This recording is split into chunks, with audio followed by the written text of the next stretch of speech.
আল্লাহর কাছে ক্ষমা চাও, দুনিয়াটা কিছুই না রে যুব। ওই কবরে যাওয়ার পরে গুনাহগারের কবরের দুই পার্শ্বের মাটির পাজরের হাড় চুরমার হয়ে যাবে। একটা নয়, দুটো নয়, 70 থেকে 99টা সাপের কামড়। কবরের ভিতরে জাহান্নামের আগুন। এরে বান্দা, এখনো কি আল্লাহর রাস্তায় ফিরে আসবি না? আল্লাহ দেখায় দেয় দুনিয়ার বিল্ডিং এর আগুনে কত যুবকের লাশ, আর চিৎকারের আওয়াজ, বাঁচাও বাঁচাও।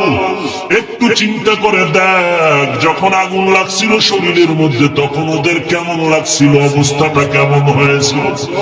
ওরা যখন আগুনের মধ্যে সবাই জানালা দিয়ে হাত দিয়ে কয়, কে আছো, আমাদের বাঁচাও। আমাদের ডানে আগুন, বামে আগুন, চতুর্দিকে আগুন।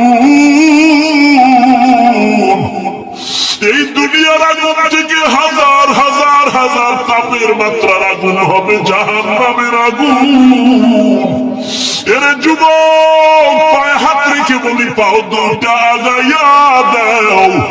আমি তোর পায়ে ধরে বলি, আর গুনাহ করিস না রে যুবক, আর গুনার পথে যাইও না।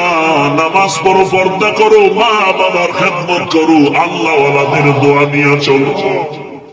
আল্লাহর কাছে ক্ষমা চাও, দুনিয়াটা কিছুই না রে যুবক। পায়ে হাত রেখে বলি, এই যে বন্যা হয়ে গেল কয়েকদিন আগে, কত মানুষ বন্যায় মরে গেল। ঢাকার শহরে গাড়ির উপরে গাছ পড়লো, গাছে আঘাতে গাড়ির মধ্যে মানুষ মরে গেল।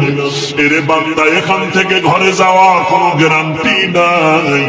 আবার রাত্রেবেলা ঘুমাবি, ভোরবেলা উঠার কোনো গ্যারান্টি নাই।